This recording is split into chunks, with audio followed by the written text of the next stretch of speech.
बिस्मिल्लाहिर्रहमानिर्रहीम अस्सलाम वालेकुम। बेटे अभी हम स्टार्ट कर रहे हैं फिफ्थ वाली एक्सरसाइज को सॉल्व करना। फिफ्थ हमारा लेक्चर है, ये फिफ्थ वीडियो है। Chapter number 7 class 5 mathematics subject है।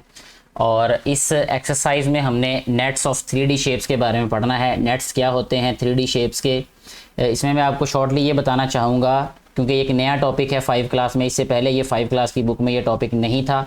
नेट्स बेटा होता है 2D शेप्स, 2 डायमेंशनल शेप्स होती हैं 3 डायमेंशनल शेप्स की। ठीक है, अगर हम 3 डायमेंशनल शेप्स को 2 डायमेंशनली रिप्रेजेंट करें या उनको शो करना हो तो वो उनके नेट्स कहलाते हैं। ठीक है, जैसे 3 डायमेंशनल शेप क्या होती है ये भी आपके लिए एक नई बात होगी।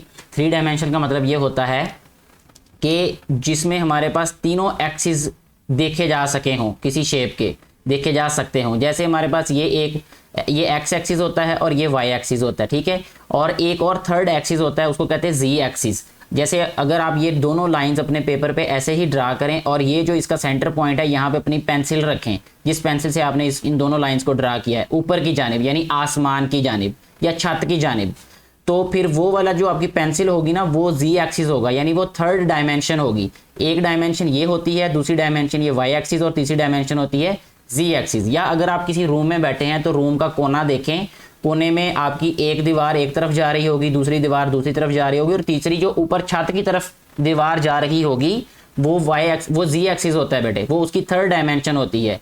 ठीक है, इसी तरह जो नेट्स होते हैं वो 2 डायमेंशनल शेप्स होती हैं। अगर आपने उसी 3D शेप को 2D शेप में रिप्रेजेंट करना हो या किया हो तो वो उसका नेट कहलाएगा। ठीक है, उस 3D शेप का नेट कहलाता है। I want to make a dice by using cardboard. Dice कहते हैं बेटे लूडो का जो दाना होता है उसको। ठीक है, कार्डबोर्ड की मदद से कहते हैं मैं लूडो का दाना बनाना चाहता हूँ ताकि मैं play with my friends, to play with my friends, अपने दोस्तों के साथ खेलने के लिए। How can I make it, मैं इसको कैसे बना सकता हूँ। ठीक है, ये जो है स्टूडेंट ने एक क्वेश्चन किया है। ये आगे ये जो बेटी है ये बात बता रही है कि dice is a cube. Dice जो है वो बेटा एक क्यूब होता है ये। ठीक है, उर्दू में इसको मकब कहते हैं। ठीक है, अच्छा, dice is a cube which is a 3 dimensional solid shape. ये 3 डायमेंशनल सॉलिड शेप होती है। All 3 dimensional solids are made up of different 2 dimensional shapes. जो जितनी भी 3 डायमेंशनल सॉलिड्स होती हैं बेटे शेप्स, वो 2 डायमेंशनल शेप से मिलकर बनती हैं। ठीक है, वो मिलकर बनाई जा सकती हैं, उनको बनाया जा सकता है 2 डायमेंशनल शेप से भी। कैसे, अब जैसे वो हमें बता रहे हैं कि आप कैसे क्यूब बना सकते हैं, यानी कैसे लूडो का दाना बना सकते हैं। If we separate out all the sides of a cube, अगर हम क्यूब की सारी साइड्स को अलहदा कर लें, then we can see that it is made of 6 similar squares, कि ये 6 एक जैसे स्क्वेयर से मिलकर बना है। स्क्वेयर के बारे में हम ऑलरेडी पढ़ चुके हैं। These squares make the net of a cube. ये जो स्क्वेयर्स हैं ये क्यूब का नेट बनाते हैं, यानी ये 2 डायमेंशनल शेप बनाते हैं। जैसे आपको नज़र आ रहा होगा यहाँ पे कि ये एक लूडो का दाना आपको नज़र आ रहा होगा। ठीक है, यानी डाइस नज़र आ रहा है आपको ये, और ये इसकी जो शेप है ये नीचे आपको जो नज़र आ रही है इसको कहते हैं नेट ऑफ क्यूब। ठीक है, ये लूडो के दाने का नेट है और ये आप पेपर की मदद से भी बना सकते हैं। ठीक है, मुख्तलिफ तरह से। ठीक है, और आप इसको छोटे छोटे पीसीस को काट के उनको जोड़ के भी बना सकते हैं। ठीक है, यानी पेज के पीसीस को काट के बना सकते हैं। कार्डबोर्ड से भी बना सकते हैं। आप कार्डबोर्ड से ये वाली शेप बनाएं, फिर उस पर ये निशान लगाएं ऐसे ही, फिर उसको फोल्ड कर देंगे तो वो 3 डायमेंशनल शेप बन जाएगी वो। We can see that dice is a 3 dimensional shape. जो डाइस है वो तो 3 डायमेंशनल शेप है। ठीक है, विच कैन बी अनफोल्ड, जिसको हम खोल सकते हैं। जैसे डब्बा होता है बेटे, अगर आपने कभी गत्ता देखा हो, गत्ते का डब्बा बना देखा हो जिसमें मुख्तलिफ अवन्स वगैरह पैक होके आते हैं, तो आप उसको जहन में रख सकते हैं। ये unfold in a specific pattern, एक खास पैटर्न में आप उसको जो है वो अनफोल्ड कर सकते हैं। अनफोल्ड का मतलब होता है उसको खोल सकते हैं। टू गेट 6 2 डायमेंशनल सर्फेसिस, आप 6 सर्फेसिस उसमें से आपको मिलेंगी जो कि 2 डायमेंशनल होंगी। जैसे ये हमें अभी नजर आ रहा है यहाँ पे कि ये 2 डायमेंशनल शेप है ये, और इसके कितनी सर्फेसिस हैं 1 2 3 4 5 और 6। जब हम इनको दोबारा फोल्ड करेंगे, ठीक है, एक खास पैटर्न पे, तो ये फिर दोबारा क्या बन जाएगा, क्यूब बन जाएगा। अब की फैक्ट्स में हमें दोबारा बता दिया है कि नेट क्या होता है। कहता है a net is a 2 dimensional shape. Net जो है वो असल में 2 डायमेंशनल शेप होती है विच कैन बी फोल्डेड, जिसको हम फोल्ड कर सकते हैं इन अ स्पेसिफिक पैटर्न, एक खास पैटर्न के तहत। To get a 3 dimensional solid, कि हम उसको अगर फोल्ड करें स्पेसिफिक पैटर्न के मुताबिक तो फिर वो 3 डायमेंशनल सॉलिड बन जाती है। ठीक है बेटे, three dimensional solid can have more than one possible nets. अब ये भी याद रखना है कि ज़रूरी नहीं है कि जो हमारे पास थ्री डायमेंशनल सॉलिड हो उसमें नेट सिर्फ एक नहीं हो सकता। नेट मतलब कि उसका सिर्फ एक ही तरीका नहीं हो सकता उसको फोल्ड करने का या अनफोल्ड करने का, उसके मुख्तलिफ तरीके हो सकते हैं। More than one possible nets भी हो सकते हैं उसमें। ठीक है बेटे। अच्छा जी, नेक्स्ट जो है वो हमें बताया जा रहा है कि look at the given figure. इस फिगर को देखें। On the left side there is a cube. ये बिल्कुल वही क्यूब है, ऐसा ही क्यूब है जैसे हमने उसमें डाइस की बात की, लूडो के दाने की बात की थी। And on the right side there is the net of the cube. यहाँ पे एक नेट दिखाया गया, ये डिफरेंट नेट है। ये देखें, हमने प्रीवियस पेज पे बेटे जो नेट देखा था या जो नेट बनाया था वो डिफरेंट है। इसकी डायरेक्शन, इसकी डायमेंशन अलग है। डायमेंशन तो नहीं कह सकता, इसकी डायरेक्शन अलग है। डायमेंशन तो 2 डायमेंशन ही होगी ना इसकी, ये वाले जो नीचे है इसकी डायरेक्शन अलग है। लेकिन अगर हम इसकी बात करें तो इसकी डायरेक्शन अलग है। It is made of 6 squares. तो ये भी 6 स्क्वेयर से मिलकर बना, यानी हम ये भी इसमें से एक बात देख सकते हैं कि जो क्यूब है वो 6 स्क्वेयर से मिलकर बनता है। ठीक है। अब नीचे एक हमें छोटी सी एक्टिविटी दी है कि try yourself tell if the given net is the net of a cube और नॉट। ये हमने बताना है यहाँ पे कि ये जो नेट है क्या ये क्यूब का नेट है कि नहीं है। तो इसके लिए एक छोटी सी वीडियो मैंने बनाई है। मुझे उम्मीद है कि आपको ये अच्छी लगेगी वीडियो। मैंने पेज को लिया, पहले मैं आपको बता देता हूँ मैंने किया क्या। मैंने पेज लेके उसको उसी डायरेक्शन में काटा, उसी तरह काटा है जिस तरह हमें ये वाली शेप दी हुई है। आपको नीचे ये दिख रही होगी ये वाली शेप। इसी शेप में मैंने कागज़ के टुकड़ों को काट के फिर उनको जो है स्कॉच टेप के साथ जोड़ा। आप ना भी जोड़ें तो आप सीजर्स के साथ उसको काट ही उसी डायरेक्शन में सकते हैं। उसके बाद फिर उसको हमने फोल्ड इस तरह करना है कि हमारे पास वो क्यूब बन जाए। क्या वो बना कि नहीं बना, उससे फिर हमें अंदाज़ा हो जाएगा कि क्या ये वाकई ही नेट है क्यूब का या नहीं है। तो आप ये वीडियो देखें ज़रा मेरा बेटा। मैं थोड़ी देर पहले जैसे आपको बात कर रहा था कि इसको हमें प्रूव करना है कि क्या ये नेट क्यूब है या नहीं है। Net of a cube, net of a cube का मतलब ये होता है कि ये जो नेट होता है ना वो 2 डायमेंशनल शेप होती है। वो हमें बताती है कि जब हम किसी भी 3 डायमेंशनल शेप को 2 डायमेंशनल में चेंज करेंगे तो कैसे नजर आएगी। जैसे ये अभी एक क्यूब है कि नहीं हमने ये बताना है। तो ये डेफिनेटली क्यूब है क्योंकि इसको हम, ये जो शेप है इसको हम अगर फोल्ड करें इस तरह से, ये देखें इस तरह से अगर इस शेप को अगर हम फोल्ड करें ये ऐसे, ये देखें तो ये एक क्यूब बन जाएगा। ये देखें ये बिल्कुल क्यूब है। तो यही हमने प्रूव करना था कि क्या ये वाली जो शेप है, इस तरह जो शेप दी हुई हमें एक्टिविटी में, तो क्या ये एक नेट है क्यूब का या नहीं है। तो इस तरह हमने प्रूव कर दिया जैसे मैंने आपको अभी तो बेटे जैसे आपने देखा इस वीडियो में कि मैंने यही कोशिश की है कि इसको प्रूव किया जाए कि ये क्यूब का नेट है। मतलब अगर ना होता तो डेफिनेटली वो प्रूव ना होता। तो इसलिए ये जो लिखा हुआ है ट्राई योर सेल्फ वाला, इसको आप खुद भी बनाइएगा और मुझे कमेंट बॉक्स में बताइएगा कि आपने जो नेट बनाया है क्या वो वही रिजल्ट्स दे रहा है जो कि आपने इस वीडियो में देखा है।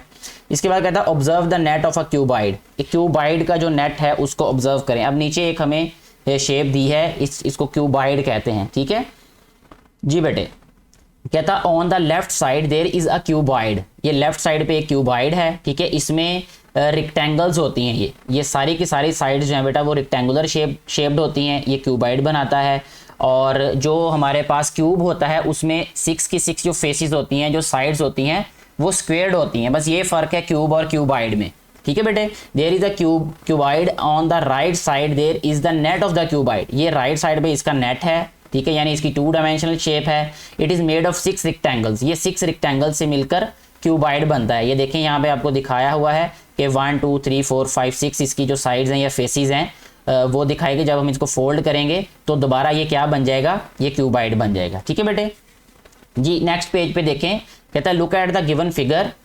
इस फिगर को देखें आप, ये आपको जो नज़र आ रही होगी यहाँ पे, कहता है कि on the left side there is a square based pyramid. ठीक है। ये स्क्वेयर्ड बेस पिरामिड है एक। ठीक है। ये जो इसकी बेस है ना बेटा ये पिरामिड फॉर्म में है। ये राइट साइड पे जो पिक्चर बनाई है इसमें हमें ज़्यादा बेहतर समझ आ रही है, नज़र आ रहा है कि ये देखिए सेंटर में जो शेप है ये स्क्वेयर है और and on the right side there is the net of the pyramid. It is made of 4 triangles. अच्छा ये बनता किससे है, ये 4 ट्राइंगल से। ये देखें इसकी जो साइड्स हैं बेटे ये सारी की सारी ट्राइंगुलर हैं और इसका जो बेस है वो स्क्वेयर्ड है। ठीक है। यानी आप ये कह सकते हैं कि जो नेट है पिरामिड का वो 1 स्क्वायर और 4 ट्राइंगल से मिलकर बनता है। ठीक हो गया। ये बेसिक इंफॉर्मेशन थी नेट्स के बारे में, जो कि 3 डायमेंशनल शेप्स कुछ हमने पढ़ी। अब एक्सरसाइज को सॉल्व करते हैं। इंतहाई आसान एक्सरसाइज है और हम ऑलरेडी इसको सॉल्व कर चुके हैं इस एक्सरसाइज से पहले ही। देखें यहाँ कहता है right the names of these figures, also right the number and names of faces. ठीक है, हमने ये बताना है कि एक तो इस शेप का नेम क्या है, नेम ऑफ 3D शेप। ये जो सबसे पहले शेप है इसमें देखें जो सारी की सारी फेसिस हैं ये स्क्वेयर्ड हैं, तो ऐसी शेप जिसमें सारे साइड्स जो हैं वो स्क्वेयर हो उसको हम क्यूब कहते हैं बेटे। ठीक है, तो यहाँ हम राइट कर देते हैं क्यूब। ठीक है बेटा, नेम ऑफ फेसिस। ठीक है, ये जो इसके फेसिस के नेम्स हैं वो क्या हैं भला, नेम ऑफ फेसिस ये स्क्वेयर्स हैं, 6 स्क्वेयर्स हम लिख देते हैं यहाँ पे। ठीक है, सॉरी यहाँ नंबर है, मैं यहाँ नंबर लिखूंगा। फेसिस के नंबर कितने हैं, वो भी 6 हैं ये। ठीक है, और नेम्स क्या हैं उनके, नेम्स हैं स्क्वेयर्स। ठीक, 6 क्या होंगे, स्क्वेयर्स होंगे। यहाँ लिख देते हैं 6 स्क्वेयर्स।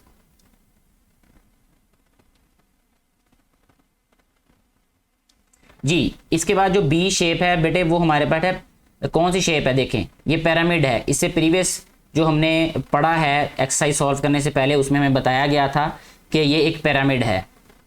तो यहाँ हम राइट कर देते हैं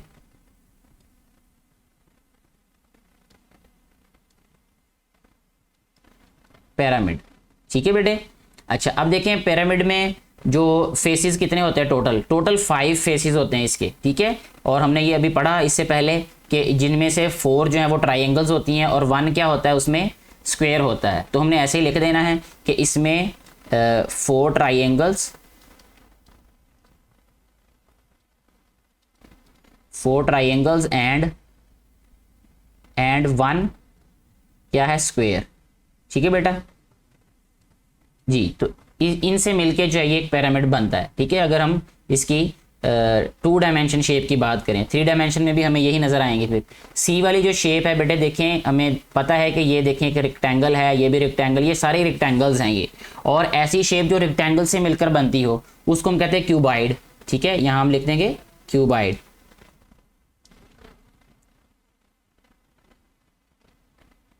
क्यूबाइड। ठीक है, इसमें नंबर ऑफ फेसिस कितने होते हैं बेटे, इसमें भी 6 होते हैं। और इसमें उनके नेम्स क्या होते हैं, उनमें रेक्टेंगल्स, उनको रेक्टेंगल्स बोलते हैं। यहाँ 6 रेक्टेंगल्स लिख दें या जस्ट रेक्टेंगल्स लिख दें, रेक्टेंगल्स, 6 रेक्टेंगल्स। ठीक है, इस तरह हमारा ये जो क्वेश्चन नंबर 1 था ये सॉल्व हो जाता है। नेक्स्ट अगर हम क्वेश्चन नंबर 2 की बात करें बेटे, तो ये भी इंतहाई आसान क्वेश्चन है ये। उन्होंने कहा identify the nets of cube and colour them. Cube के जो नेट्स हैं उनको आइडेंटिफाई करना है और कलर करना है। मैं उनको आइडेंटिफाई कर देता हूँ, कलर जो है वो आप खुद कर लीजिए, क्योंकि यहाँ पे कलर करना जो है वो थोड़ा सा टफ है, टाइम भी काफ़ी ज़्यादा लग जाएगा, इसलिए मैं सिर्फ आइडेंटिफाई कर देता हूँ। ठीक है बेटे, ये वाला नेट तो वही है जो हमने वीडियो में सॉल्व किया था, इसलिए ये तो 100% नेट है। ये हमने क्वेश्चन में देखा, अभी एक्सरसाइज से पहले जो एग्जांपल्स थी उसमें हमने देखा ये वाला नेट, तो ये दोनों तो 100% श्योर हो गया हमें कि नेट्स हैं। इसके बाद ये भी नेट है, ये वाला जो ए वाला है। ठीक है, ए वाला भी नेट है, सिर्फ ये बी वाला नेट नहीं है। ठीक है, क्योंकि इसको जब हम फोल्ड करेंगे तो ये जो शेप है यानी जो क्यूब है ये नहीं बनेगा इससे। ठीक है बेटे। अच्छा, इसके बाद देखें थर्ड वाला जो क्वेश्चन है, जो कि लास्ट क्वेश्चन भी है इस लास्ट एक्सरसाइज का, कहता ऑब्जर्व दीज नेट्स। इन नेट्स को आपने ऑब्जर्व करना है and identify the 3D solid they are made of. ठीक है, ये किस 3D सॉलिड के नेट्स हैं ये। ठीक है, हमने ये बताना है। ठीक हो गया बेटे, बहुत इजी है ये देखें 1 2 3 4 5 6 क्या हैं, ये रेक्टेंगल्स हैं, और 6 रेक्टेंगल से जो हमारे पास शेप बनती है उसको हम कहते हैं क्यूबॉइड। ठीक है, तो इसके नीचे लिखें या किधर लिखें क्यूबॉइड, मैं इसके अंदर ही लिख देता हूँ। ठीक है, क्यूबॉइड। ठीक है बेटे, ये क्यूबॉइड का क्या है, नेट है ये। और बी में देखें ये 1 स्क्वायर है, 1 2 3 4 क्या है हमारे पास रेक्टेंगल्स। 1 स्क्वायर और 4 रेक्टेंगल से मिलकर जो शेप बनती है या जो हमारे पास नेट होता है उसको हम कहते हैं पिरामिड। यहाँ पे हम राइट करेंगे पिरामिड। ठीक है बेटे, सी वाला जो हमारे पास नेट है ये बिल्कुल वही नेट है जो हमने एग्जाम्पल में भी एक्सरसाइज में भी बताया अभी थोड़ी देर पहले कि ये क्यूब का नेट है ये, ठीक है। इसके अंदर हम क्या लिख देते हैं, क्यूब। जी बेटे, इसके बाद नेक्स्ट जो डी वाला है, ये देखें हमारे पास यहाँ पे ये स्क्वायर है, ये देखें 1 स्क्वायर है, 1 2 3 4, 4 क्या है हमारे पास, 4 ट्राइंगल्स हैं। तो 1 स्क्वायर और 4 ट्राइंगल से मिलके बनने वाला क्या होता है, ये देखें हम जो है ऑलरेडी ये बता चुके हैं कि ये पिरामिड है ये। तो इसके नीचे में मैं पिरामिड लिख देता हूँ, ठीक है। आप अगर इनके फेसेस को याद रख लेना कि किसके कितने कौन से फेसेस होते हैं, कौन सी साइड्स रेक्टेंगल्स किस में कितनी होती हैं, किस में स्क्वायर कितने होते हैं और किस में ट्राइंगल्स कितनी होती है, तो आपके लिए पहचानना बहुत आसान हो जाएगा। हम काउंट करके बता सकते हैं। अब देखें यहाँ पे 1 2 3 4 5 6 रेक्टेंगल्स हैं, और जिसमें 6 रेक्टेंगल्स होती हैं उसमें हम क्या कहते हैं, 6 रेक्टेंगल्स वाली शेप को क्यूबॉइड कहते हैं। तो हम यहाँ पे क्या लिखेंगे इसमें, क्यूबॉइड। हालांकि ये ए वाले पार्ट में भी वो क्यूबॉइड ही था, ठीक है।